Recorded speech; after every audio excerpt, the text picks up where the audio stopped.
Hello students, welcome to Econs online platform. हमारा topic चल रहा था सॉल्यूशन। हमने कहाँ तक पढ़ लिया था? कंसंट्रेशन टर्म्स तक। अब आगे कंटिन्यू करते हैं। हमारा अगला टॉपिक है सोल्यूबिलिटी। सॉल्यूशन चल रहा था और सोल्यूबिलिटी डिस्कस करना है।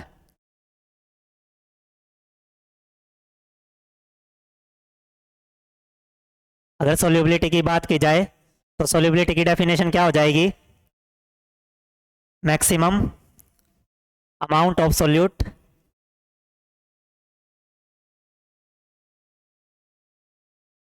That can be dissolved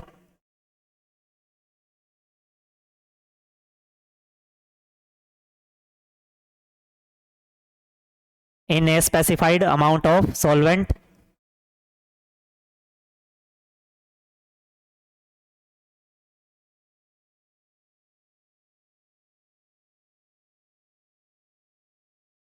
at a given temperature।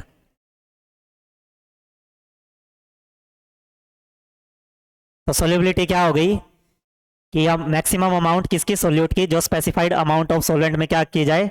Dissolve की जाए। और टेम्परेचर क्या होना चाहिए? कांस्टेंट। अगर टेम्परेचर चेंज करेंगे तो सोल्यूबिलिटी क्या हो जाएगी? चेंज हो जाएगी। अब बात करते हैं सोल्यूबिलिटी की। सबसे पहला केस है case one, solubility of solid in liquid.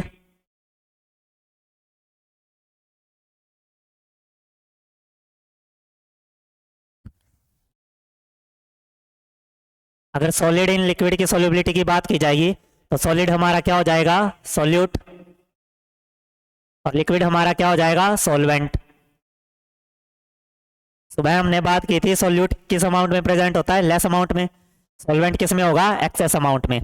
तो सबसे पहले बात की जाए सॉल्युबिलिटी, इसमें दो टर्म आएंगी, एक होगी डिसोल्यूशन और दूसरी है crystallisation.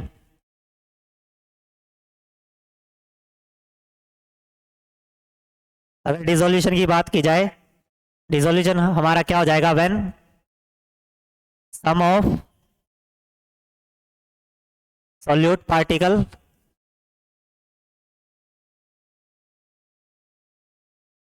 Getting dissolve with liquid. तो हमारा क्या हो जाएगा? डिसोल्यूशन। क्रिस्टलाइजेशन कब होगा? When some of solid solute particle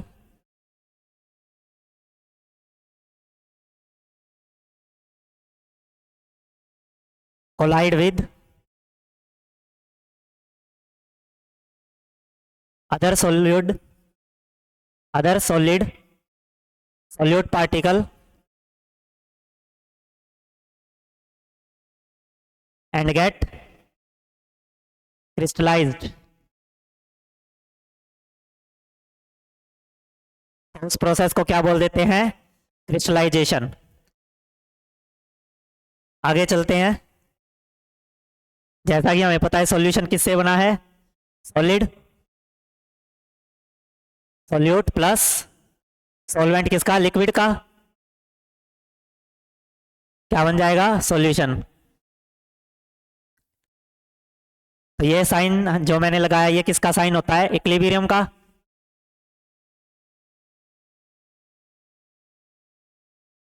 equilibrium.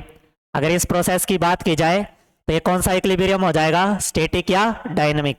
Static equilibrium क्या होता है? जो रुका हुआ। Dynamic in motion. तो ये कैसा इक्विलिब्रियम हो गया? Dynamic equilibrium in motion. अगर हिंदी में बोला जाए तो चलता फिरता क्या है? ये इक्विलिब्रियम है। सॉल्यूट और सॉल्वेंट सॉल्यूशन के साथ क्या रहेंगे? इक्विलिब्रियम में। अब बात करते हैं effect of temperature and effect of pressure.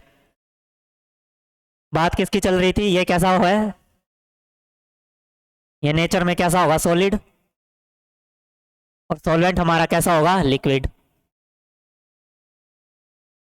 अब अगर बात की जाए solubility of solid in liquid, उसके ऊपर टेम्परेचर का क्या इफेक्ट पड़ेगा? तो study of effect of temperature.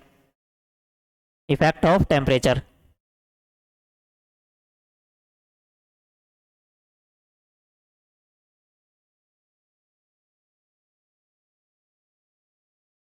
तो अगर टेम्परेचर के इफेक्ट को स्टडी करना है तो इसमें दो केस बनेंगे। पहला केस एक्सोथर्मिक,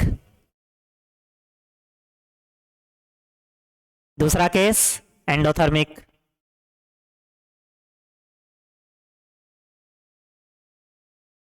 तो अगर इस इक्विलिब्रियम रिएक्शन की बात की जाए तो 11th में आपने केमिकल इक्विलिब्रियम पढ़ा होगा। केमिकल इक्विलिब्रियम में आपने टॉपिक पढ़ा होगा ली चैटलियर प्रिंसिपल। तो ली चैटलियर प्रिंसिपल के अकॉर्डिंग क्या है, अगर ये इसका डेल्टा एच पॉजिटिव है या फिर इसका डेल्टा एच कैसा हो सकता है, नेगेटिव। अगर डेल्टा एच पॉजिटिव होगा तो वैसी रिएक्शन क्या होती है, एंडोथर्मिक। और अगर डेल्टा एच नेगेटिव है तो वैसी रिएक्शन क्या होंगी, एक्सोथर्मिक। तो अगर टेम्परेचर बढ़ाएंगे और रिएक्शन कैसी है, एंडोथर्मिक, तो इक्विलिब्रियम किस तरफ शिफ्ट करेगा, फॉरवर्ड की शिफ्ट। तो यानी कि सोल्युबिलिटी क्या करेगी, increase. On increasing temperature, temperature बढ़ाएंगे, एंडोथर्मिक रिएक्शन है, डेल्टा एच पॉजिटिव, तो रिएक्शन कहाँ जाएगी, फॉरवर्ड डायरेक्शन में। Reaction shift in forward direction.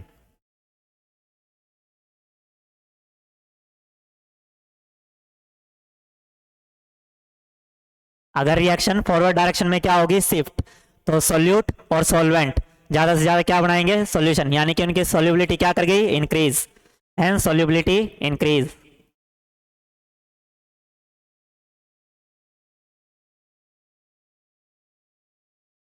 उनकी सोल्यूबिलिटी क्या कर गई, इंक्रीज कर गई। अब बात करते हैं एक्सोथर्मिक रिएक्शन। एक्सोथर्मिक रिएक्शन के लिए डेल्टा एच नेगेटिव, यानी कि एनर्जी क्या कर गई, रिलीज। तो अगर इस तरफ टेम्परेचर बढ़ाया जाएगा ऑन इंक्रीजिंग टेम्परेचर, टेम्परेचर को इंक्रीज कर दिया तो क्या इफेक्ट होगा, एक्सोथर्मिक रिएक्शन है, टेम्परेचर बढ़ाया, रिएक्शन कहाँ शिफ्ट करेगी, backward. Reaction shift in backward direction.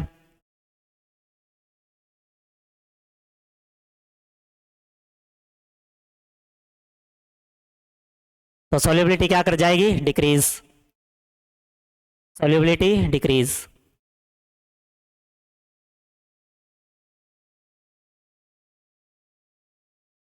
या हमने किसकी बात कर ली, इफेक्ट ऑफ टेम्परेचर की। अब आगे बात करते हैं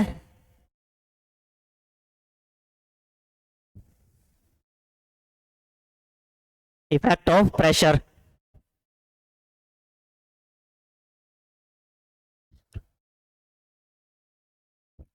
अगर इफेक्ट ऑफ प्रेशर की बात की जाए, बात करनी है solubility of solid in liquid. तो हमारा इक्विलिब्रियम क्या था, solute plus solvent will be in dynamic equilibrium with solution.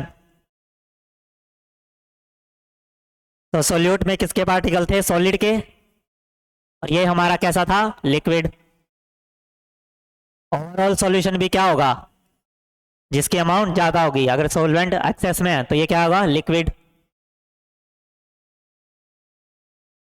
और हमने बात किसकी करनी है, इफेक्ट ऑफ प्रेशर की। ली चैटलियर प्रिंसिपल के अकॉर्डिंग अगर प्रेशर इंक्रीज करेंगे, जिस तरफ प्रेशर इंक्रीज करने पर रिएक्शन कहाँ शिफ्ट करती है, जिस तरफ क्या होते हैं, laser number of gaseous moles. But जो ये रिएक्शन है इसमें क्या है, एक सोल्यूट है जो कि सॉलिड है, सॉल्वेंट कैसा है, लिक्विड, सॉल्यूशन भी कैसा है, लिक्विड। तो इसमें क्या नहीं है, गैसीय सिस्टम तो है नहीं। अगर गैसीय सिस्टम नहीं है तो प्रेशर का इफेक्ट क्या हो जाएगा, नन। तो लिख दें देयर इज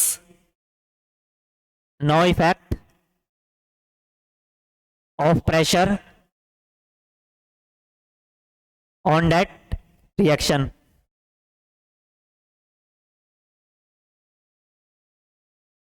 ऐसा क्यों हुआ, क्योंकि इस तरफ सॉलिड और लिक्विड है और इस तरफ क्या है, लिक्विड। अब ली चैटलियर प्रिंसिपल ने क्या बोला था, प्रेशर इंक्रीज करने पर रिएक्शन कहाँ शिफ्ट करती है, लेसर नंबर ऑफ मोल्स, वो भी किसके होने चाहिए, गैसियस के। बट यहाँ तो क्या है, सॉलिड और लिक्विड, तो इस पे प्रेशर का इफेक्ट नहीं होगा। तो ये हमने बात कर ली solubility of solid in liquid. आगे चलते हैं, अगला टॉपिक है सॉल्युबिलिटी ऑफ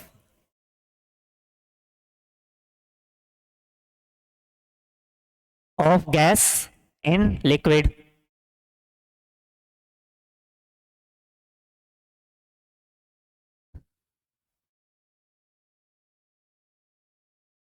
अगर इसके इफेक्ट की बात की जाए तो यहां से हमारा कौन सा लॉ आएगा, Henry's law.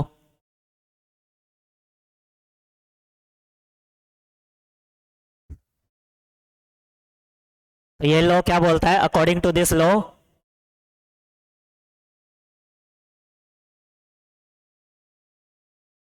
solubility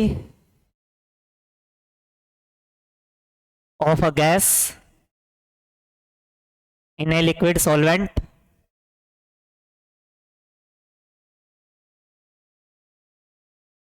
is directly proportional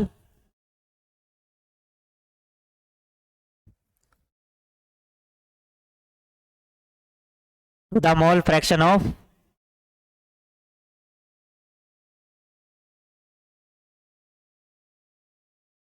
solute। तो solubility डायरेक्टली प्रोपोर्शनल किसके हो गई, मोल फ्रैक्शन ऑफ सोल्यूट के। और अगर solubility की बात की जाए, अब यहाँ पर सोल्यूट कैसा है, गैस। अगर गैस की बात की जाएगी तो वो किससे इफेक्ट होगी, प्रेशर से। तो solubility को किससे रिप्लेस किया जा सकता है, पार्शियल प्रेशर ऑफ गैस। तो solubility is directly proportional to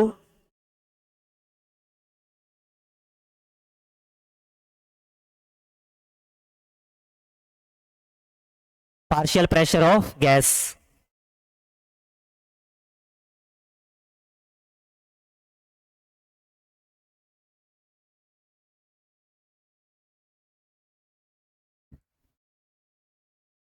अगर बात की जाए सोल्यूबिलिटी की, तो सोल्यूबिलिटी डायरेक्टली प्रोपोर्शनल किसके थी, मोल फ्रैक्शन ऑफ सोल्यूट के।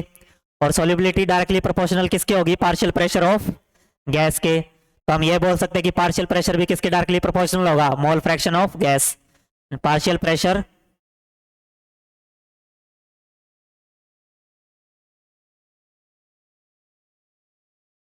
of a gas is directly proportional to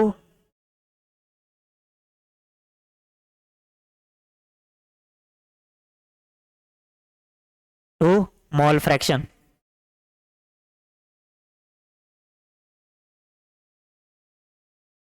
तो ये हमने बात कर ली solubility of gas in liquid.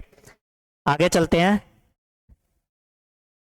हमारे पास क्या आ गया, partial pressure is directly proportional to mole fraction.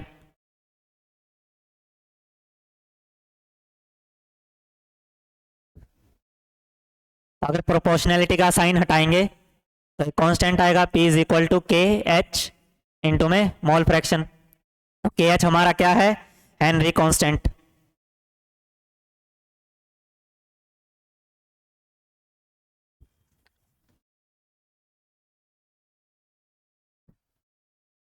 ये क्या है, partial pressure of gas.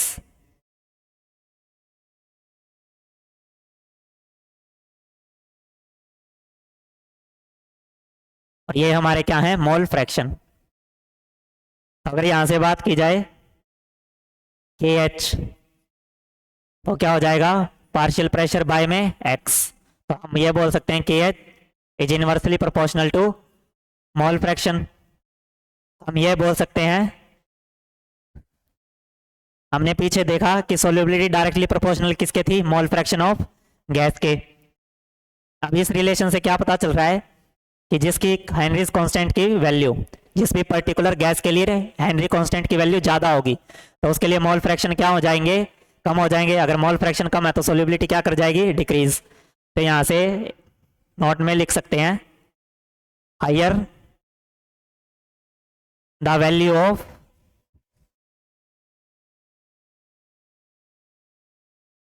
Henry constant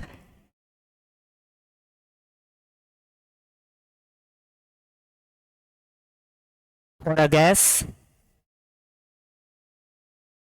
lower will be the solubility।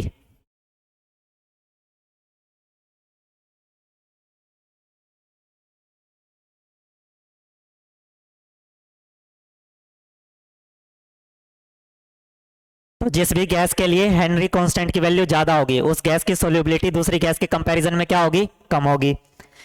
Next अगर बात की जाए हेनरी कांस्टेंट की, तो हेनरी कांस्टेंट है तो कोई भी कांस्टेंट किससे इफेक्ट करता है, टेम्परेचर से।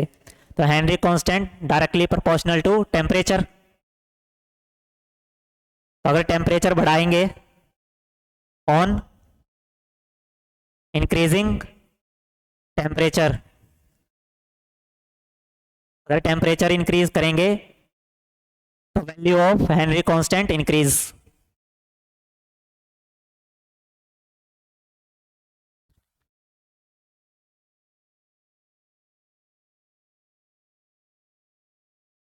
हेनरी कांस्टेंट की वैल्यू क्या कर जाएगी? इंक्रीज। अगर हेनरी कांस्टेंट की वैल्यू इंक्रीज करेगी तो सोल्यूबिलिटी क्या कर जाएगी? डिक्रीज।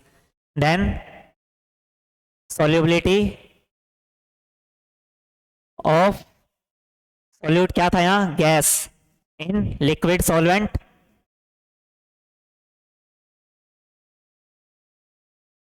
डिक्रीज्ड।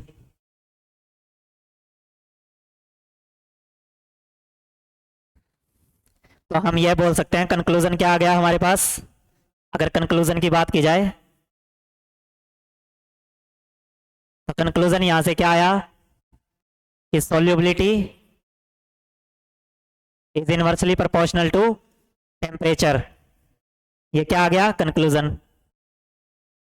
तो जब भी हम बात करेंगे गैस इन लिक्विड तो वहां पे टेम्परेचर के साथ सोल्यूबिलिटी क्या कर जाएगी? डिक्रीज कर जाएगी।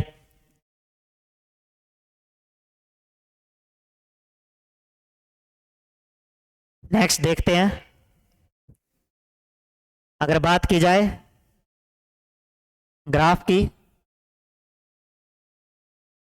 यहां है मोल फ्रैक्शन और इस तरफ हम ले लेते हैं पार्शियल प्रेशर।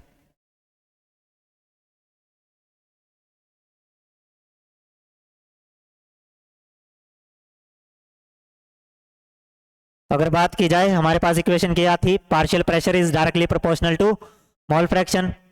डायरेक्टली प्रोपोर्शनल का साइन हटाया तो हेनरी इज कांस्टेंट इनटू में मोल फ्रैक्शन। तो हम स्ट्रेट लाइन इक्वेशन अप्लाई करेंगे, y is equal to M X plus C. तो यहाँ पे x एक्सिस पे क्या आ जाएगा? Mole fraction. और y एक्सिस पे क्या आ गया? Partial pressure.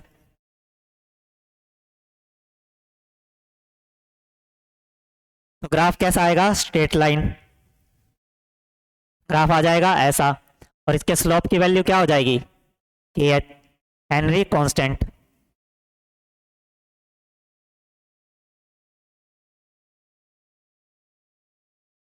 ठीक है। अगर हेनरी कांस्टेंट की वैल्यू क्या करेगी?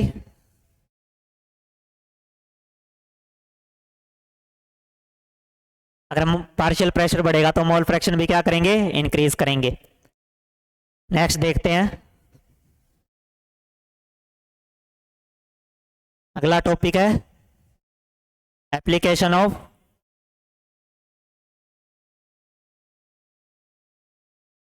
Henry's law.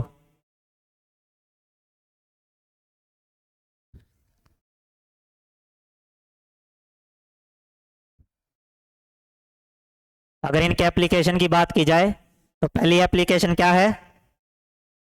पहली एप्लीकेशन है कि जो एक्वेटिक स्पीसीज होते हैं वो मोर कंफर्टेबल होते हैं किसमें?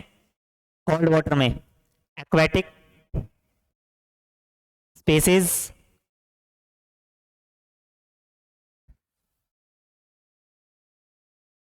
आर मोर कंफर्टेबल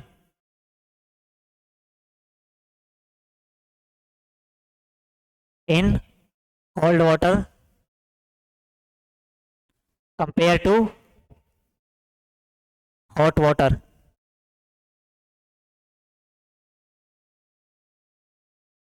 अगर बात की जाए इसका रीजन क्या होगा? Henry's law. उसके अकॉर्डिंग कैसे होगा? अगर बात की जाए कोल्ड वाटर की तो कोल्ड वाटर में टेम्परेचर क्या होगा? कम। और हॉट वाटर में टेम्परेचर क्या होगा? ज़्यादा। और अगर ऑक्सीजन की सोल्यूबिलिटी की बात की जाए, ऑक्सीजन हमारी क्या है? गैस। अगर उसकी सोल्यूबिलिटी की बात की जाए तो सोल्यूबिलिटी ज़्यादा कब होगी? जब टेम्परेचर क्या होगा? कम होगा। टेम्परेचर कम किस में है? कोल्ड वाटर में। तो जो एक्वेटिक स्पीसीज होती है वो कंफर्टेबल क्यों है कोल्ड वाटर में? क्योंकि वहाँ ऑक्सीजन की सोल्यूबिलिटी क्या है? ज़्यादा है। अब ऑक्सीजन की सोल्यूबिलिटी ज़्यादा होगी तो उनकी ब्रीथिंग क्या होगी, इजिली ब्रीथ कर पाएंगे, इजिली ब्रीथ। ऑक्सीजन की ज़्यादा सोल्यूबिलिटी से वो क्या ले पाते हैं, अच्छी तरह से सांस ले पाते हैं। इसके लिए, इसीलिए टेम्परेचर अगर कम होगा तो सोल्यूबिलिटी क्या हो जाएगी, ज़्यादा। ये हमारी होगी फर्स्ट एप्लीकेशन। नेक्स्ट बात करते हैं, नेक्स्ट एप्लीकेशन है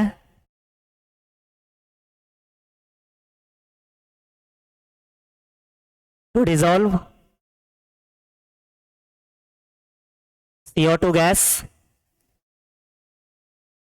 इन सॉफ्ट ड्रिंक्स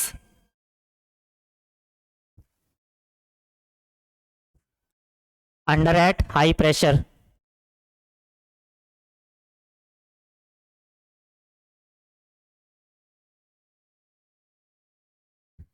अब हाई प्रेशर पे क्यों सील किया जाता है, हाई प्रेशर पे इसलिए सील किया जाएगा क्योंकि हमने पढ़ा है अगर पार्शियल प्रेशर या फिर प्रेशर की बात करें, अगर वो ज़्यादा होगा तो मोल फ्रैक्शन ऑफ गैस क्या होंगे, ज़्यादा, और सोल्यूबिलिटी क्या हो जाएगी, ज़्यादा। Eight high pressure, high pressure पे क्या होता है, सोल्यूबिलिटी ज़्यादा। सोल्यूबिलिटी क्या होती है, हाई, इसलिए हाई प्रेशर पे CO2 को डिसॉल्व करवाया जाता है ताकि उसकी सोल्यूबिलिटी क्या होगी, ज़्यादा। नेक्स्ट एप्लीकेशन की बात करेंगे, जो क्लाइंबर्स होते हैं वो हाइट पे जाते जाते क्या हो जाता है, अगर हाइट पे जाएंगे तो प्रेशर क्या करेगा, डिक्रीज। एट हाइट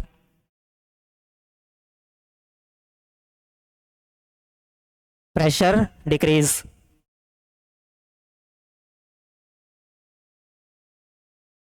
अगर प्रेशर डिक्रीज करेगा तो सोल्यूबिलिटी ऑफ ऑक्सीजन क्या हो जाएगी, lower. Solubility of oxygen gas in blood क्या हो गई, कम हो गई, गेटिंग लोअर। अगर सोल्यूबिलिटी कम हो गई, सोल्यूबिलिटी कम क्यों हुई, क्योंकि प्रेशर क्या कर गया, डिक्रीज। और प्रेशर डायरेक्टली प्रोपोर्शनल किसके होता है, मोल फ्रैक्शन के, यानी डायरेक्टली प्रोपोर्शनल किसके होगा, सोल्यूबिलिटी के। प्रेशर डिक्रीज किया तो सोल्यूबिलिटी भी क्या कर गई, डिक्रीज कर गई। That's why at height a man have difficult to think। और ऊपर जाते जाते जितनी ऊंचाई पे आदमी जाता जाएगा तो उसके सोचने की क्षमता क्या हो जाती है, कम हो जाती है, क्योंकि प्रेशर डिक्रीज कर गया और प्रेशर के डिक्रीज करने से ब्लड में ऑक्सीजन की सोल्यूबिलिटी क्या हो गई, डिक्रीज कर गई। नेक्स्ट टॉपिक पे चलते हैं,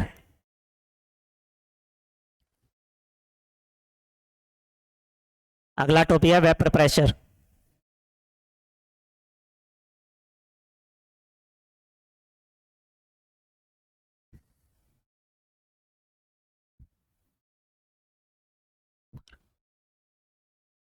तो वेपर प्रेशर क्या होता है, the partial pressure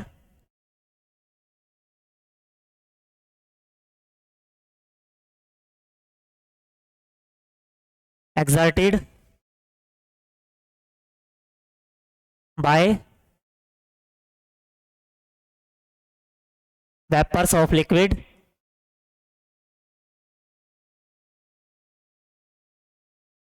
when pure solid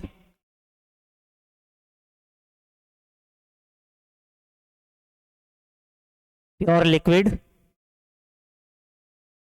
and pure gas या फिर वेपर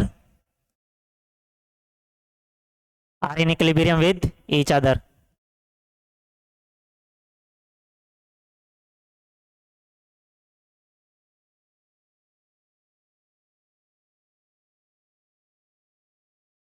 तो पार्शियल प्रेशर क्या हो गया, the pressure exerted by vapour of liquid. जब प्योर लिक्विड या फिर प्योर गैस दोनों किस में होंगे, इक्विलिब्रियम में, तो उस टाइम पे प्रेशर जो एक्सर्ट किया जाएगा वेपर्स के द्वारा वो क्या हो जाएगा, वेपर प्रेशर। और बात किया liquid in equilibrium with vapour. अगर लिक्विड वेपर में चेंज हो रहे हैं तो उस प्रोसेस को बोलते हैं इवापोरेशन, और वेपर वापस लिक्विड में चेंज हो रहा है उस प्रोसेस को क्या बोलेंगे, कंडेंसेशन। तो इक्विलिब्रियम पे क्या होगा, at equilibrium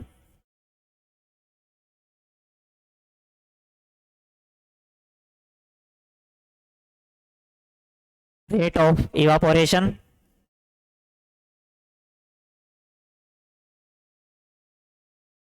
will be equal to rate of condensation.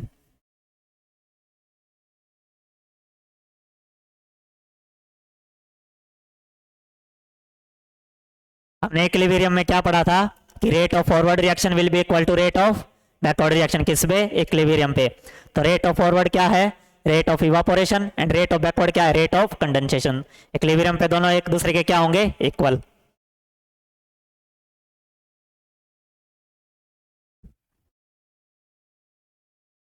बात की जाए फैक्टर्स ऑफ एक्टिंग,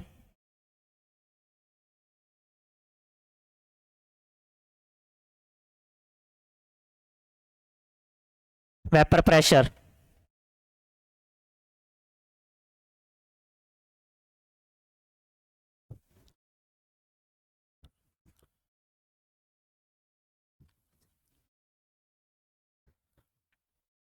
तो पहला फैक्टर है नेचर ऑफ सॉल्वेंट।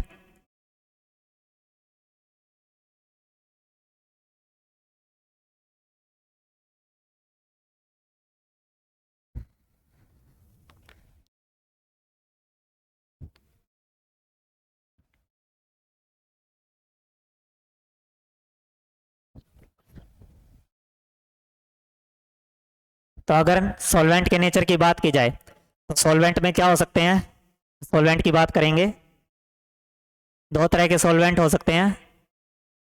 एक क्या हो जिनमें लार्ज फोर्स ऑफ अट्रैक्शन,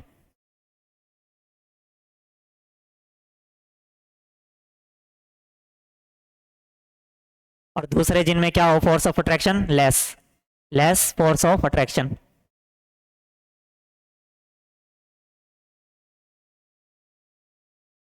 अगर फोर्स ऑफ अट्रैक्शन क्या है, ज़्यादा, और बात की जाए एक कंटेनर में क्या है, एक सॉल्यूशन है,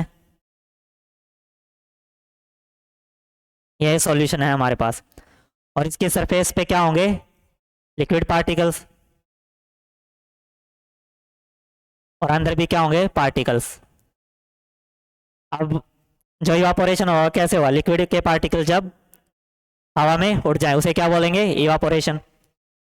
तो अगर इन दोनों के बीच के फोर्स ऑफ अट्रैक्शन ज़्यादा है, अगर इन पार्टिकल्स के बीच में फोर्स ऑफ अट्रैक्शन ज़्यादा है तो आसानी से क्या नहीं हो पाएंगे, इवापोरेट नहीं हो पाएंगे, यानी कि लिक्विड के पार्टिकल जो हैं वो गैसियस पार्टिकल नहीं बन पाएंगे। क्यों नहीं बन पाएंगे, क्योंकि फोर्स ऑफ अट्रैक्शन क्या है, ज़्यादा। अगर फोर्स ऑफ अट्रैक्शन ज़्यादा है तो वेपर प्रेशर क्या हो जाएगा, कम हो जाएगा, vapour pressure will be lower.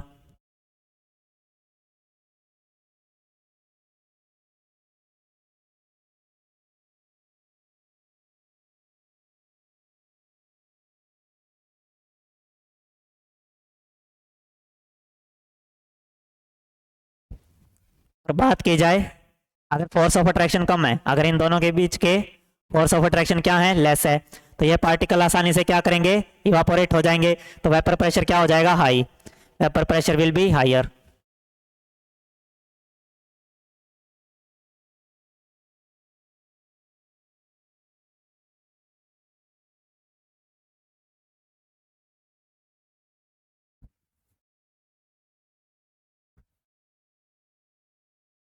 और बात की जाए बॉइलिंग पॉइंट की, रिलेशन बिटवीन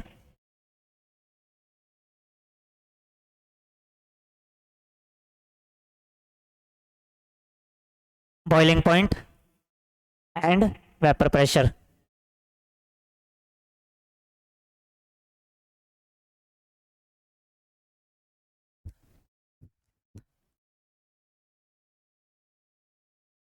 अगर इनके रिलेशन की बात की जाए, सबसे पहले देखते हैं कि बॉइलिंग पॉइंट क्या होता है। अगर बॉइलिंग पॉइंट की बात की जाए तो बॉइलिंग पॉइंट क्या हो जाएगा, temperature at which vapour pressure of liquid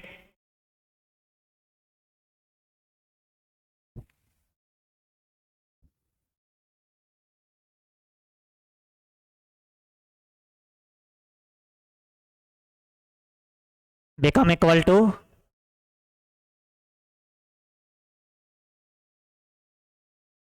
atmospheric pressure.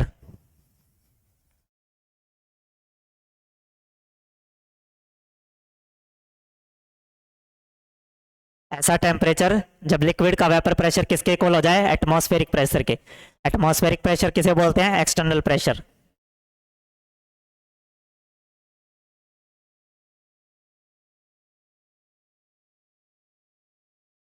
अगर ये लिक्विड है और बाहर क्या होता है, एटमॉस्फेरिक प्रेशर, जो एटमॉस्फेयर का होगा। अगर इस लिक्विड का वेपर प्रेशर किसके इक्वल हो जाए, वेपर प्रेशर ऑफ लिक्विड, दोनों क्या हो जाएं, इक्वल, तो उसे क्या बोलते हैं, बॉइलिंग पॉइंट। तो वेपर प्रेशर और बॉइलिंग पॉइंट में क्या रिलेशन रहेगा, vapour pressure is inversely proportional to boiling point.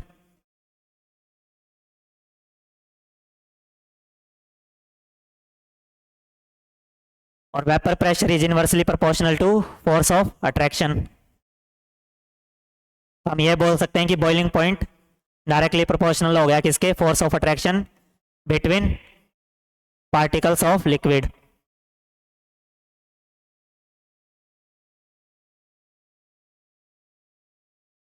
अगर बात की जाए, अगर पार्टिकल्स के बीच में फोर्स ऑफ अट्रैक्शन ज़्यादा है तो उसका वेपर प्रेशर क्या होगा, कम होगा। अगर वेपर प्रेशर कम है तो बॉइलिंग पॉइंट क्या हो जाएगा, ज़्यादा। फोर्स ऑफ अट्रैक्शन ज़्यादा होने से क्या होगा, पार्टिकल आसानी से क्या नहीं कर पाएंगे, इवापोरेट नहीं कर पाएंगे। अगर वो आसानी से उड़ ही नहीं पाएंगे तो बॉइलिंग पॉइंट क्या करेगा, इंक्रीज करेगा। बॉइलिंग पॉइंट होता क्या है कि वही लिक्विड कितनी जल्दी से उसके वेपर बन रहे हैं, अगर जितनी जल्दी से उसके वेपर उड़ जाएंगे उतना क्या होगा, बॉइलिंग पॉइंट कम होगा। और जितनी मुश्किल से उसके वेपर नहीं बनेंगे उसका मतलब क्या है कि उसका बॉइलिंग पॉइंट ज़्यादा है। इसे समझा जाए जैसे कि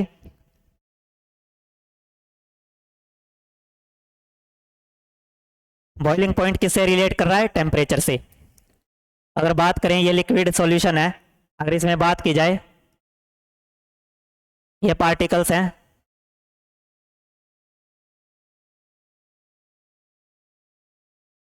अगर इन पार्टिकल्स की बात की जाए, इनके बीच में फोर्स ऑफ अट्रैक्शन ज़्यादा है। इनके बीच में फोर्स ऑफ अट्रैक्शन क्या है, ज़्यादा है। तो अगर इनके बीच में फोर्स ऑफ अट्रैक्शन ज़्यादा है तो इनके बॉन्ड को तुड़वाने के लिए क्या देनी पड़ेगी, एनर्जी ज़्यादा देनी पड़ेगी। एनर्जी किसकी फॉर्म में दी जाती है, हीट की फॉर्म में, यानी कि टेम्परेचर क्या करना पड़ेगा, इंक्रीज। और टेम्परेचर किससे रिलेट करता है, बॉइलिंग पॉइंट से। तो इससे क्या कंक्लूजन आ गया कि अगर किसी भी पार्टिकल के बीच में फोर्स ऑफ अट्रैक्शन ज़्यादा है तो उनके वेपर बनने में क्या लगेगा, टाइम लगेगा, क्योंकि उनके बीच में क्या हो गए, फोर्सेस ज़्यादा। अगर उन फोर्सेस को ब्रेक करवाना है तो हमें क्या देनी पड़ेगी, एक्स्ट्रा एनर्जी, किसकी फॉर्म में, हीट की फॉर्म में। और हीट किससे रिलेट करेगी, टेम्परेचर से। तो अगर टेम्परेचर ज़्यादा मतलब बॉइलिंग पॉइंट क्या कर गया, इंक्रीज कर गया। तो ये रिलेशन होता है वेपर प्रेशर और बॉइलिंग पॉइंट में। अगर आगे बात की जाए, अगली चीज है, हमने किसकी बात कर ली, effect of nature of solvent. ये सॉल्वेंट के नेचर पे वेपर प्रेशर कैसे इफेक्ट करता है। अब आगे बात करते हैं इफेक्ट ऑफ टेम्परेचर।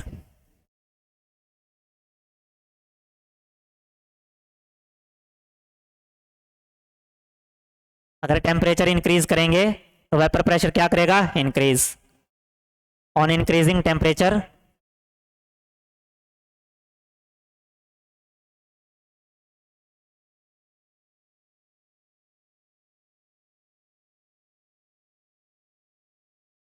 क्या कर जाएगा, वेपर प्रेशर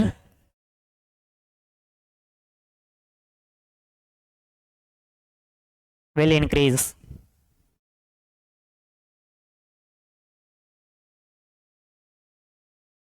अगर ग्राफ प्लॉट किया जाए vapour pressure versus temperature, temperature vapour pressure, तो ये क्या करेगा, इंक्रीज।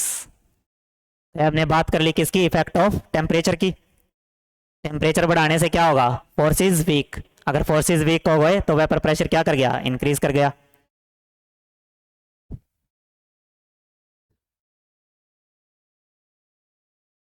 बात करते हैं Raoult's law.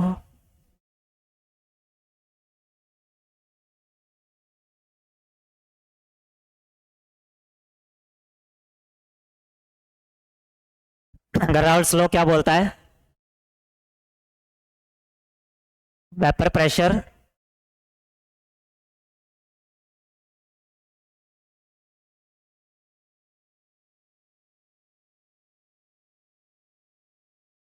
Of a liquid is directly proportional to mole fraction।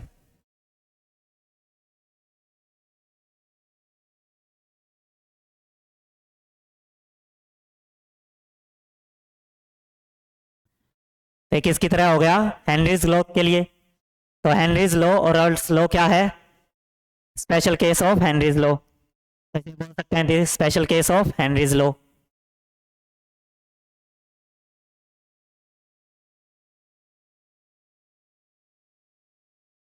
अगर बात की जाए लिक्विड की, इसमें क्या है, सॉल्यूशन होगा। मान लो इसमें दो कंपोनेंट है, एक कंपोनेंट ए और दूसरा बी, ए एंड बी। तो पार्शियल प्रेशर यानी कि वेपर प्रेशर ए डायरेक्टली प्रोपोर्शनल किसके होगा, मोल फ्रैक्शन ऑफ ए के। और बी का प्रेशर डायरेक्टली प्रोपोर्शनल किसके होगा, मोल फ्रैक्शन ऑफ बी के। और डायरेक्टली प्रोपोर्शनल का साइन हटाएंगे तो क्या आ जाएगा, P A is equal to P not of A into में एक्स ए। और पी बी किसके इक्वल आ जाएगा, P not of B into में एक्स बी। अगर बात की जाए पी नॉट ए क्या हो गया, ये क्या हो गया, vapour pressure of A, vapour pressure of A. P not a क्या हो गया, vapour pressure of pure liquid A, vapour pressure of pure liquid.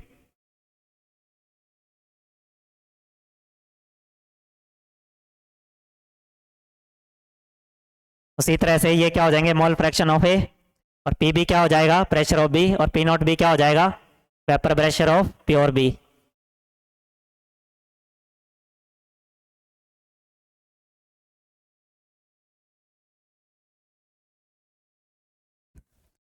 ये हमने बात किसकी कर ली, रोड्स लॉ की। फिर बात की जाए डाल्टन्स लॉ। डाल्टन्स लॉ क्या कहता है, partial pressure of each component. फिर बात की जाए total pressure of a liquid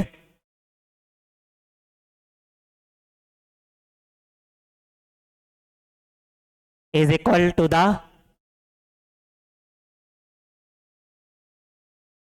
sum of individual pressure of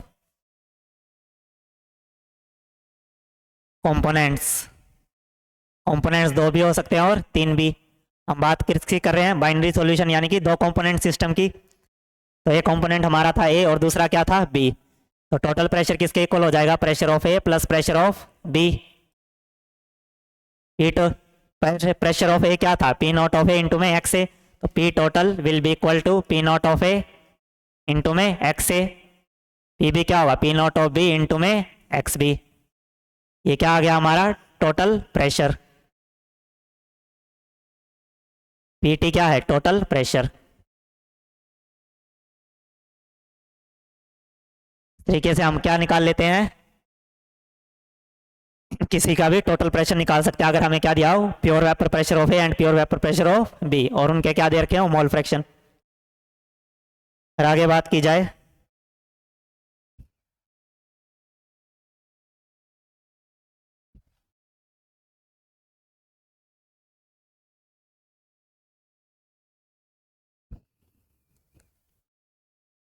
बात करते हैं सॉल्यूशंस की।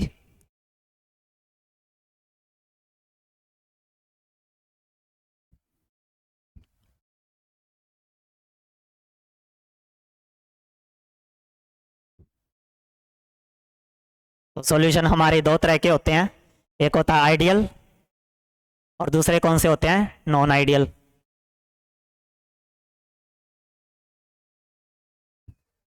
आइडियल सॉल्यूशन की बात की जाए तो आइडियल सॉल्यूशन कौन से होंगे? विच ओबे रोल्स लॉ।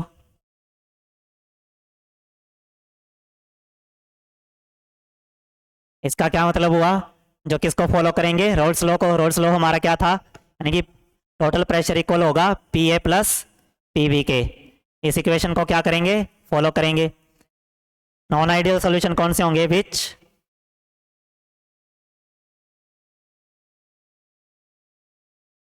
डज नॉट ओबे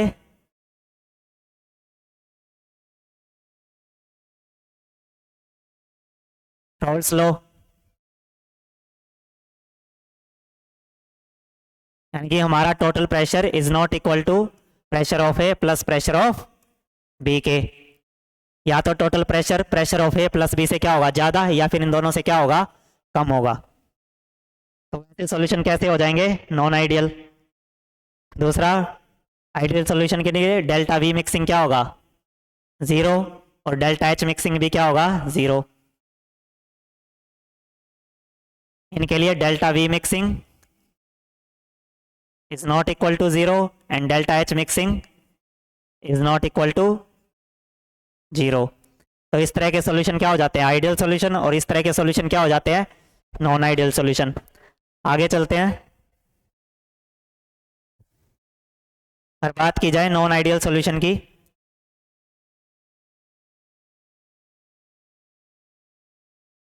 तो अगर बात की जाए इंटरेक्शंस के बेस पे है, उससे पहले देख लेते हैं इंटरेक्शन के बेस पे इन्हें कैसे कैरेक्टराइज करेंगे। Interact force of interaction.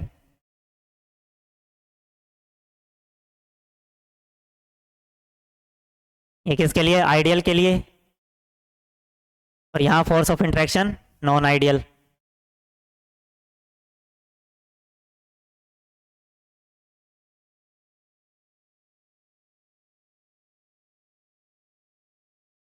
तो अगर इनको करेक्टराइज किया जाए इनके बेस पे तो कैसे करेंगे आइडियल और नॉन आइडियल को? मान लो दो सॉल्वेंट है, ए प्लस ए और बी। एक सोल्यूट है, एक सॉल्वेंट है, दोनों क्या बनाएंगे? सॉल्यूशन। अगर ए की बात की जाए, ए में कोई इंट्रैक्शन रहे होंगे प्लस बी में कोई इंट्रैक्शन रहे होंगे, उनके मिक्सचर से क्या बन जाएगा? A B. तो इंट्रैक्शन आप किसके बीच में आ जाएंगे? ए और बी के बीच में। तो अगर फोर्स ऑफ अट्रैक्शन बिटवीन ए और फोर्स ऑफ अट्रैक्शन बी, अगर ये क्या है? ए बी के इक्वल है, इनके टाइप के इंट्रैक्शन इन दोनों के इक्वल हो जाएंगे, तो उस सॉल्यूशन को क्या बोलेंगे? Ideal solution. ये हो जाएगा आइडियल अगर फोर्स ऑफ इंट्रैक्शन क्या आ गए? Same. Equals to B B interaction. force of interaction between AA equal to force of attraction between BB should be equal to force of attraction between A and B। तो उस तरह के solution कैसे हो गए? आइडियल। नॉन आइडियल सॉल्यूशन के अगर interaction के बेस पे कैरेक्टराइज किया जाए तो AA interaction is not equal to BB not equal to AB। तो ऐसे सॉल्यूशन क्या हो जाएंगे? नॉन आइडियल, जिनमें force of attraction between AA between BB and not equal to between A and B। तो उन्हें क्या बोल देंगे? Non ideal solution.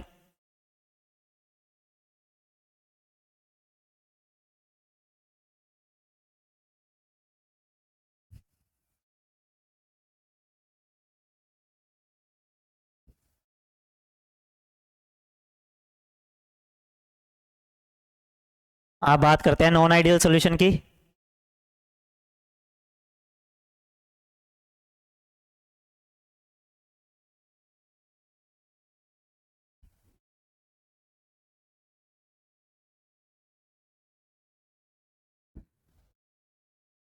को भी दो कैटेगरी में कैरेक्टराइज करेंगे। पहली, which show positive deviation,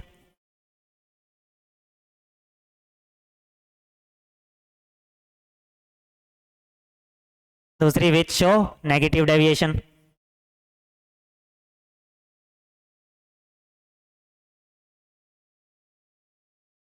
positive deviation कब होगी? जब ए और बी से बना मिक्सचर, उनका वेपर प्रेशर क्या कर जाएगा? इंक्रीज। ऐसा कब होगा? जब ए के इंट्रैक्शन और बी के इंट्रैक्शन, इनसे मिलके क्या बनेगा? ए बी के इंट्रैक्शन। तो अगर ये क्या होगा, कम होगा, ए बी के इंट्रैक्शंस क्या होंगे, ज़्यादा। अगर फोर्स ऑफ अट्रैक्शन क्या कर गई, मिक्सचर बनने के बाद फोर्स ऑफ अट्रैक्शन क्या कर गई, डिक्रीज। अगर फोर्स ऑफ अट्रैक्शन डिक्रीज कर गई तो वेपर प्रेशर क्या कर जाएगा, इंक्रीज। Vapour pressure increase. तो इससे हम ये कंक्लूजन निकाल सकते हैं कि total pressure will be greater than P A plus P B. ये कौन सी डेविएशन होगी, पॉजिटिव डेविएशन।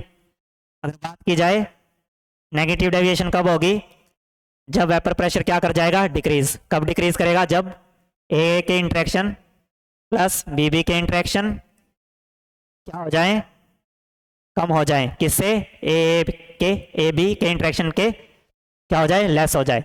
तो इस केस में फोर्स ऑफ अट्रैक्शन क्या कर गई ए बी के बीच में, increase.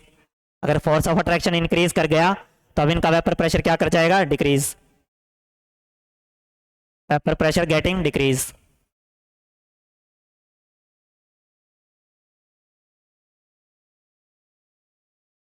P total less than किसके हो जाएगा, P total less than of P A plus P B के।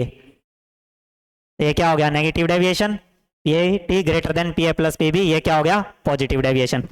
इनको ग्राफ के थ्रू समझा जाए तो कैसे प्लॉट करेंगे,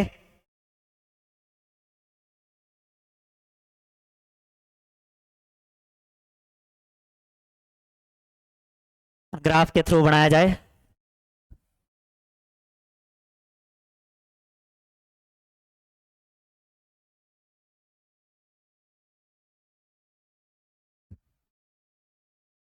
एक तरफ लेते हैं पॉजिटिव डेविएशन, दूसरी तरफ लेते हैं नेगेटिव डेविएशन।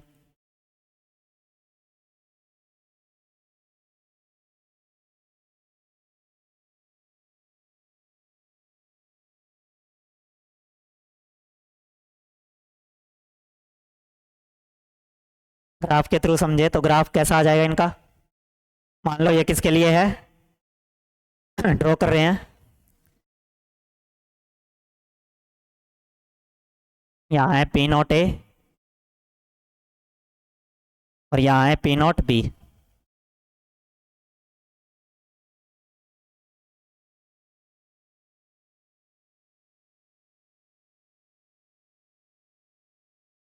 यहाँ क्या होगा, x A one x B zero. यहाँ क्या होगा, एक्स बी वन और एक्स ए ज़ीरो। ड्रॉ किया जाए तो कैसा आ जाएगा, इस लाइन को यहाँ और इस लाइन को यहाँ, इनको ऐसे। ये क्या बन गया, P total will be equal to P A plus P B. अभी किसके लिए ड्रॉ किया है, ये ड्रॉ किया है आइडियल सॉल्यूशन के लिए, क्योंकि आइडियल सॉल्यूशन में फोर्स ऑफ अट्रैक्शन क्या होती है, सेम होती है। तो पी टोटल किसके इक्वल होगा, P A plus P B के लिए। और पॉजिटिव डेविएशन की बात करें तो इसके लिए कैसा हो जाएगा,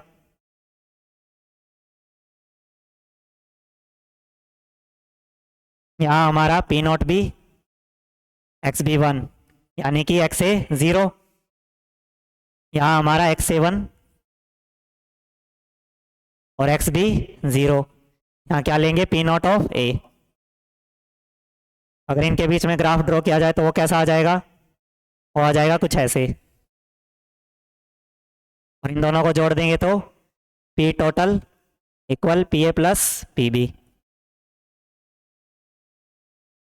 अगर बात की जाए ये पॉजिटिव डेविएशन कब शो करेगा, जब पी टोटल ग्रेटर देन किससे हो जाए, P A plus P B से। तो ग्राफ आ जाएगा ऐसे, ये लाइन भी इंक्रीज कर जाएगी और ये वाली भी क्या कर जाएगी, इंक्रीज कर जाएगी। ये किसको बता रही है, पॉजिटिव डेविएशन को। व्हाइट वाली लाइन है positive deviation, P total greater than P A plus P B. और बात की जाए नेगेटिव डेविएशन तो इसका ग्राफ कैसे प्लॉट हो जाएगा, इसका प्लॉट हो जाएगा कुछ ऐसे। इस तरफ हम क्या लेते हैं, पी नॉट ऑफ ए और दूसरी तरफ P not B. P not of A, P not be,